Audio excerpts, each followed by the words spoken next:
Have you ever started a meeting or presentation only to feel disconnected and like you didn't belong? I hear you. And that is why I've invited experts who have been in the same position as you or who've lived through the experience from others. And so they're here to share their strategies so that you can implement them today, so that you can be influent and affluent in your global working relationships. My name is Leonilda Renaldo, and I'm your host at the Be Fluent Show. I have the pleasure of holding the space for experts and you to be part of this conversation. Subscribe now. Don't miss it. You'll be sorry. And I want you to be fluent. I want you to be successful. See you soon. A bientôt. And we are live, ladies and gentlemen, with Steph Fonteyn, where we're going to be discussing the art of collaboration. What is that? And why do we need it? Why do leaders need it? Is the world a better place for it? Who knows? That's what we're going to discover today with Steph Fonteyn. Steph, how are you today? I'm fantastic and happy to see you here.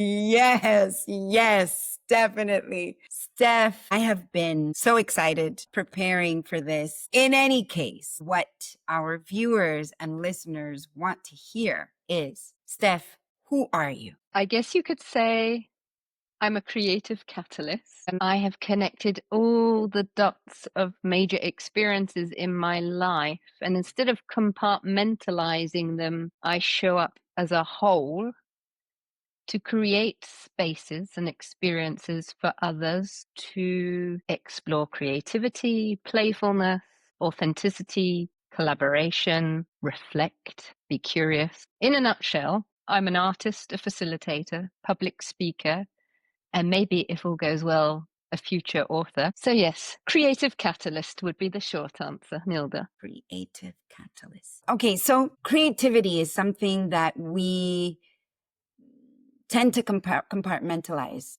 So I like that you say that, because as leaders in the global workplace, we tend to say, well, creativity, if I'm not a techie, if I'm not a designer, if, then creativity could be something I put in my drawer and I take out when I have time. But Steph is here to prove us otherwise. So Steph, tell us, what first sparked your passion for creative collaboration? And why collaboration with creativity? I guess I need to zoom back a little bit and tell you about those past experiences. So, like many others, I don't have a streamline, or my red thread in my career is not very obvious from the outside, and it's framed in a certain way. I started in the British Army as an officer cadet, paid my way through university, and that gave me a lot of structure, and that put me in contact with other people who really enjoy finding the edges of their abilities, which is something I've always enjoyed, even though uncomfortable at times. Then I landed in the corporate world, like many of us do, and specifically in human resources. And there, I perhaps didn't realize it immediately at the time, but with hindsight and reflection, I noticed the big contrast between the British Army and the corporate world, and the difference in lack of clarity. Because as an officer cadet, whatever mission we were sent on, and we were just reserve soldiers, I never went into action or anything like that. It was always very clear what our task was. And I've never experienced in my corporate career such teamwork as I did in my training with the British Army. And that got me curious. Why is that contrast there? And then the third pillar is my soulful work, which meant I started exploring becoming an artist over 20 years ago. And I wondered, how can I connect these worlds and experiences and different perspectives together? And so I wanted to bring that clarity of objective and sense of belonging and effective teamwork that I experienced as a cadet in the British Army to the corporate world, using art and collaboration as the platform to hold that experience for people to feel, see, experience things differently, and then apply it back in their workplace. And that was 2011, where that sort of started to emerge. It's fragile in the beginning, like a butterfly drying its wings before it takes its first flight. but it emerged, and through iteration, through collaboration, it became something way beyond what I initially imagined. It's almost like when you follow that voice inside, not the ones up here, but the one either in your heart or in your belly. It leads you down a path that expands way beyond. It took me on a journey, a collaborative journey. So it sounds like you created what you didn't see, what you didn't find. So that created an opportunity for you to collaborate, create. So it's creating is your middle name, sounds like, right? I enjoy thinking so. Whether other people do, I don't know. Yes, definitely. And you know, it's interesting because, and perhaps you with your clients have noticed that we tend to say, but I'm not creative. Why create? Is that something you find often in your work? Because if I understand correctly, your work involves facilitating team building, effective teams through team building activities that involve creativity. Is that a common thing that comes up? I'm not creative. It's daunting. You're right. So indeed, the core of my work is arts-based experiential learning, whether it's for team building or culture change or team chartering. It can be applied to many different objectives. And yes, you're right. There is a need, I think, for many people to reframe what creativity is and what it isn't, and our belief in whether we have it or not. So there's sort of two threads to answer this question. The first one is the difference between being artistic and being creative. Artists are indeed creative, but just because you don't consider yourself artistic does not mean you are not creative. In fact, we are all innately creative by birth, whether we realize it or not. Perhaps some of your more spiritual listeners out there, we hear a lot these days about manifestation, and that is actually a form of creation, like create the life you want. Yes. But it doesn't work in the magic pill way. I want a Ferrari for Christmas. It doesn't necessarily work like that, but all our actions, our beliefs, our thoughts are actually co-creating our life. But if we bring that back to collaborative art and the experiential learning, I actually leverage the fact that people tend to not believe in their artistic abilities deliberately in this offering, because that is such a common self-belief in the workplace, beyond the workplace. It levels the playing field in terms of collaboration when you present a team, artistic-based team challenge for them to embark on. And this is really powerful because when you feel out of your comfort zone, you're not going to try and do something by yourself. You're going to lean on the others around you, right? Because it's like, I can't draw. And so it innately, if you like, by design, makes these experiences, these team building experiences, collaborative, because you're taking them out of what is familiar to them. Or if they are relatively comfortable at drawing, most people aren't going to say, hey, I'm really good. So they get discovered by their team and seen in a new light as, hey, wow, you're really talented at doing that. And then they get to work together in identifying roles to achieve the challenge, which we need to do in the workplace too. Know your team's strengths and leverage them. And so they get to work in a way in parallel in an unrelated field, but apply those learnings back in the workplace. But we're all innately creative at the end of the day. I could talk a whole hour just on that if you wanted to. Yes, we are innately creative. Let's sit with that. It's part of who we are. Now, I'd like to ask you about when you were sharing your story about how it all began. Instead of compartmentalizing these aspects of your life, you decided to bring them as a whole. And I love that idea because what I'm hearing is you were authentically you. You matched what was inside with what you offered outside. How can we do the same in a world of where more and more it's, oh, I'm an accountant / personal trainer. I am a mom, a stay-at-home mom / makeup artist, in theater? How can we bring our full selves showing up authentically, unapologetically, to quote you? How can we do that? I love this question. And it's a question, if you ask me to answer this in 2 weeks from now, you'll probably get a completely different answer, because honestly, it's an ongoing journey for myself and for all of us. But I think the 2-word answer to it is curiosity and courage. But that makes it sound easy, and it's not. It's taken me years, and it will continue to take me.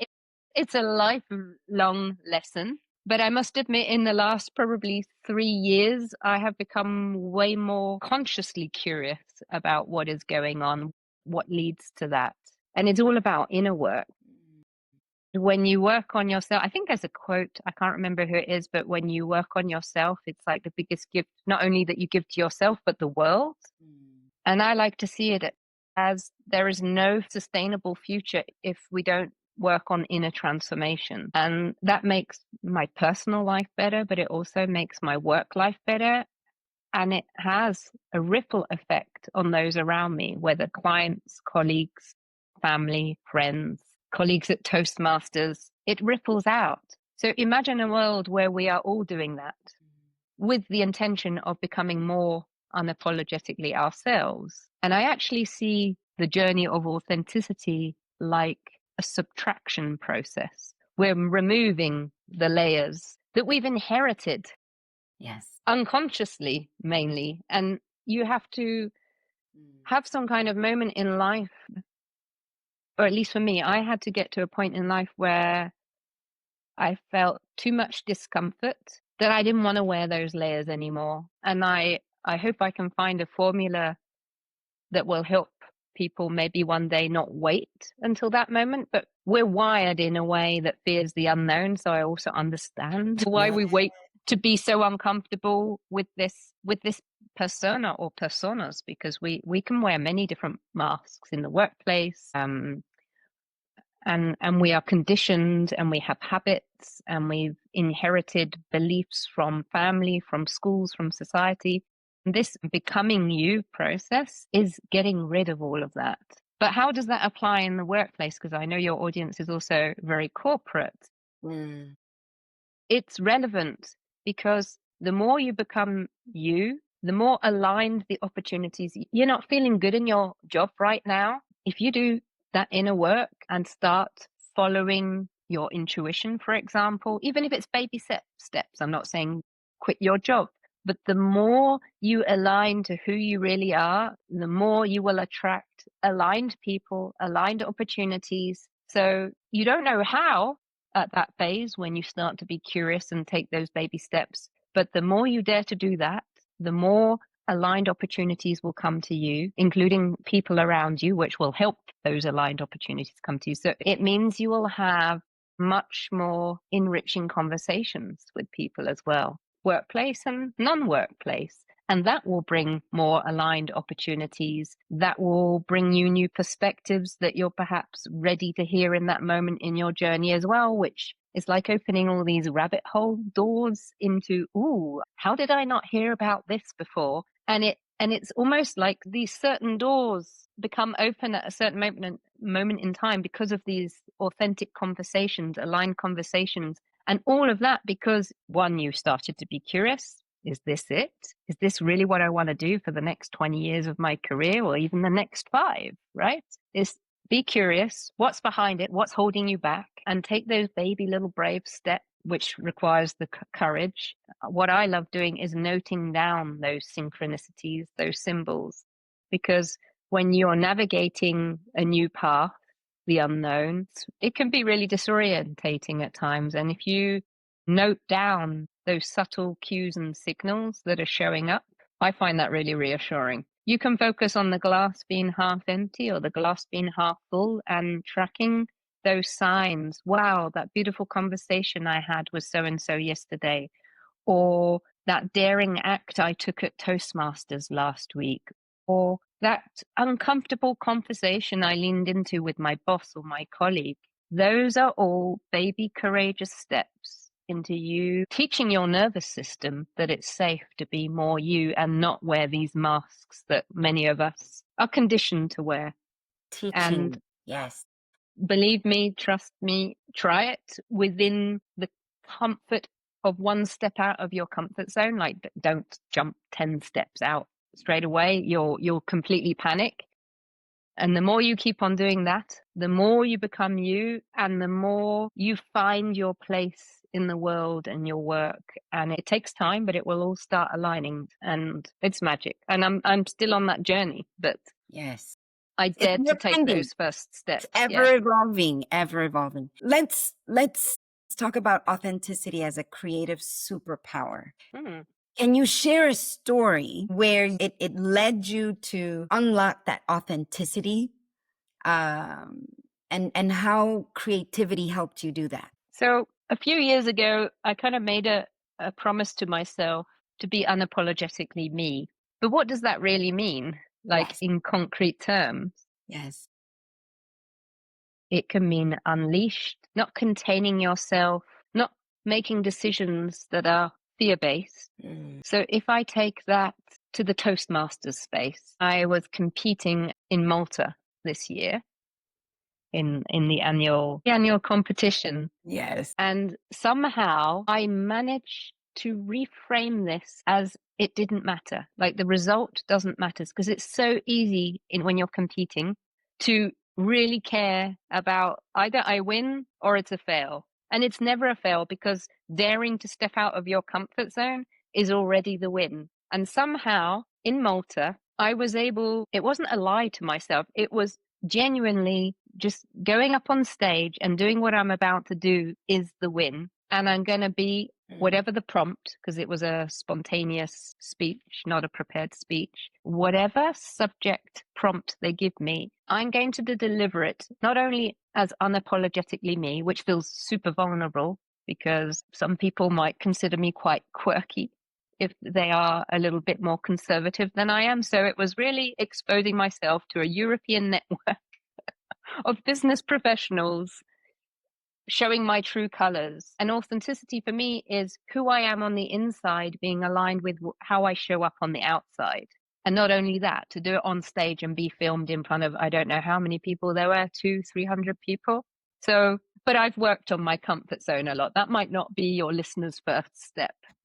But as you go along the journey, what that looks like becomes bigger, and what it feels like as well. And not only did I challenge myself or promise myself to show up on stage as unapologetically me, I brought in a playful element, which was my own personal mission. Whether I even placed on the podium or not didn't matter. My mission was to, whatever prompt they gave me, I would consciously dance my response whilst speaking. And I walked on stage feeling like I was about to do a party game in front of friends. So that stress of being perfect, of placing on a podium or whatever else can stress you out in that situation, it evaporated. And I was just there to be me and play. And when I rewatch the video of that film, I see me versus when I watch videos of speeches I've given where the stress was really running through me to the point I just wanted to run off in the other direction. Yes. I don't see me. I see a contained me. And as I see and experience those differences, I want more of the me, that alignment of me as I am on the inside, showing up on the outside, because it's, Nilda, it's so much more fun. Oh, it's so much more nourishing. Oh my goodness. And not only for you, but for those you share it with.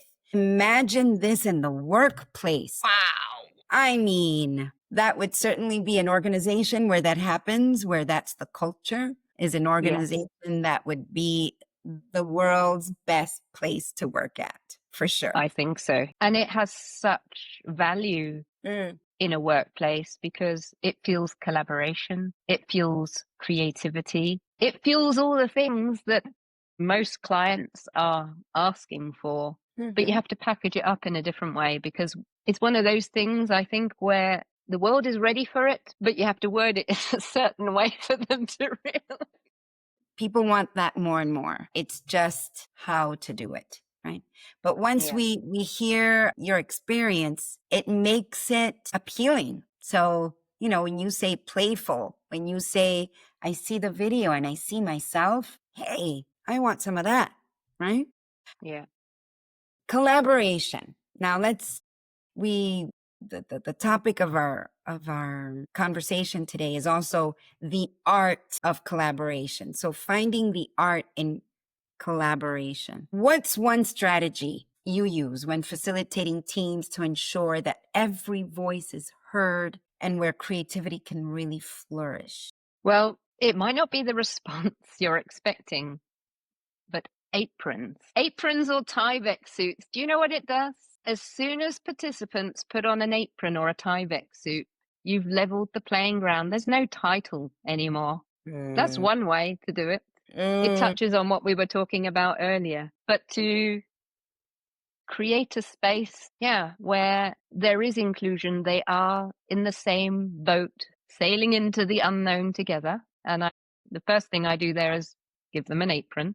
Then I give them a challenge and explain why we're here. Then I ask them why that challenge is important to them, because I always link, if they're co-painting something together, I always link it to a pertinent theme for their team, for their organization. But it's really important, rather than me telling them what their boss has told me why it's important, it's better that they define. And that means a popcorn round, first of all, maybe even a small team reflection. Yesterday, for example, it was intuition in decision making, and it was all about leading through uncertainty. And so I got them to define why that's important for them as leaders. Yes. Because that means you're pulling it from them.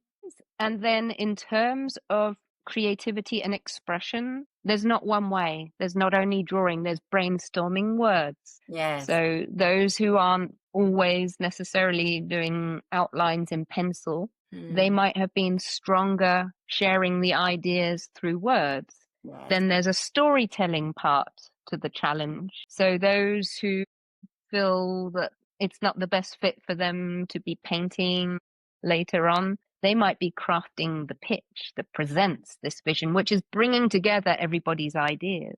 Yes. And when you co-create a shared vision that everyone has contributed to, again, you have visually brought together everybody's voices and ideas. And that's part of the power of collaborative art. So the art of collaboration in sum is first leveling the playing field, right? Let's all get our hands dirty. Come on. There's no title. There's no who does best, this, that. We explore our strengths together and we work for a common good, for an end result that we can all be proud of. And we find out the why. Okay, brilliant. Steph, now talk to me about the courage to collaborate. So in our work at Leo Dynamics, we encourage a lot of collaboration and give the tools to collaborate through words and managing our emotions for that, regulating those emotions that could come and block that. What's your take on how to take risks, share ideas, challenge? So you spoke to us about how you facilitate that, but what's our role individually to be able to collaborate, to feel like we have something to contribute? I think there's a few steps to that. One, I think as the facilitator or leader yourself, you need to role model authenticity. Why? Because it builds connections. So I would start with suggesting role modeling authenticity as you hold the space where you want collaboration to happen. Because when you do that, you show vulnerability, which builds trust and connection, and that gives others permission to do the same. They might not do it straight away, but if you consistently do that, you will start step by step. The braver ones will start doing it next, and it becomes like a snowball effect. Second one, create a safe space, or what is often referred to as psychological safety. Yes. So that might look like or sound like saying what happens here stays here, because maybe there are some very sensitive conversations that need to take place during certain workshops that you run. And you have to obviously deliver on that as well. If then someone hears that you've shared something sensitive that was shared, you're going to break the trust. And trust is the foundation of collaboration, of course. And I think it's also important is normalizing imperfection, because we are conditioned from a very early age, even through the schooling system and beyond, to fear failure. And I mean, I've done quite a bit of work on that too, but it still gets me. I still dance tango with my inner perfectionist on certain days, let's say.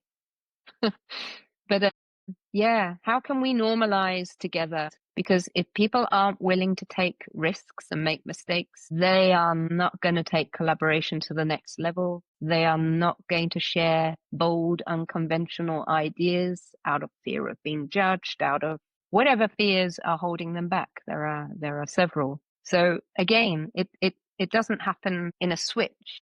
They have to have these, through experience, these mini insights that build on top of each other, and that you keep on building, so that you're basically expanding their comfort zones of area of play, of contributing, of showing up as themselves. And when more people start doing that, then instead of having a group think effect, you have all these same thinking people doing and acting and behaving the same way. Yes. Yeah. Companies want that to be different, and yet at the same time, we're all trying to fit a mold. Absolutely. So authenticity, all show up as ourselves. Again, there's a lot of inner work behind that. It doesn't happen overnight. Then you get diversity showing up in the workplace, diversity of thought, diversity of experience. I'm not talking about nationalities or shapes and sizes. It's the thinking, no matter who we are or where we're from. The thinking, our diverse experiences and how we've connected those dots. And what if we bring, I didn't know that outside of work, you do improv, bringing our whole selves and what that could look like if we co-create together. This is when we get to the 1 + 1 = 3 in terms of creativity, collaboration, and results. If we don't create a space for that, we're just repeating the same thing over and over again, but expecting different results. Yes, and that is the very definition of insanity, as late Albert Einstein said once. So I have the pleasure of collaborating with Steph in the team building offers that we have, and also in Toastmasters, which is a public speaking association that creates leaders and communicators. And I'm eternally grateful to that organization because it brought me to you. Now, these are some questions that I ask often to my guests, just to build that human connection. What's a business buzzword you would love to erase? Work hard, play hard. You'd love to erase that word. Okay. All right. A time when collaboration went wrong and what you learned. Usually my learnings around collaboration are linked to the part of me that wants to control. And I'm talking in collaboration with colleagues rather than collaboration with the client. Yes. Yeah. Colleagues, yes. And I've had quite a few moments in my learning journey that show me actually to release some of that control and include, maybe it's because I'm the creator of the collaborative art method, but how can I create more space with these awesome people I collaborate with to step up further and shine so that we co-create something new? And actually, it's through collaborating with you I've probably had that biggest realization about that, because we've been doing that and it creates something completely new. It's a cocktail of what Nilda brings and what Steph brings. But to do that, it requires letting go. Absolutely. That's deep, people. Deep, right there. Letting go and having that studious approach that I keep hearing in what you're saying in this conversation. One word colleagues would use to describe you. Yesterday I was called an overachiever, and then I came home thinking, was that good or bad? Or what What does it say about me? What does it say about them? But typically I get called creative, fun, depending what context you see me in. But now I even bring more fun in the workplace too, because of this unapologetically you. Because I think fun and playfulness is memorable, and that helps people learn, and it breaks the tension, especially when you're taking teams into deep reflective places. You obviously need to be aware of timing on that, but it can, like in a speech as well, if you're talking about a heavy topic, I have in the past tended to forget to bring in a bit of levity, a bit of lightness. Yes. But yes, how can we balance that? Because it drives home messages and learnings stronger. Indeed. An inspiring quote, and why? The one for me in the last 7 days, I read somewhere, I think I used it, I paraphrased it today, is there's no sustainable future without inner transformation. I think it's a spin-off of something that Richard Rudd from Gene Keys has said. And I think the way he said it was, there's no future that is sustainable without doing inner work. Yeah, it really resonated with me, because I don't feel like I have a solution for geopolitics, climate change and war and all of the things, inequality in economics, all these big systemic problems the world is facing. I'm not smart enough in those domains to even begin to imagine. Clearly, we need a lot of creative collaboration. Not one person's necessarily going to come up with a solution for that. But where I think I can be me and potentially impact, create ripples that go out, is if I walk my talk. I'm fascinated by self-development, and using art, speaking, and facilitation linked to self-development, potentially even have a book published. We'll see what the publishers say. Around that theme, if everyone does that inner work, this is how collectively we can bring change. And maybe some of those people that wake up and dare to be themselves and let go of their limiting thoughts and patterns, they're the ones that have the solution. So that's where I see my role in that big picture.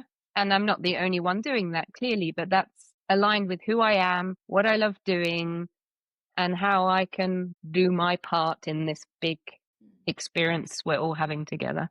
Absolutely. In this Earth School, right? And this one is specifically for you. Favorite creative ritual or habit? Journaling. Doesn't have to be every day, but I have an active mind and it's regular. And then the one to compensate the mind is getting into the body, and I love to do that with conscious dance. So whether it's Geneva, Lausanne, Vevanion, if there's a conscious dance, you're likely to come across me there.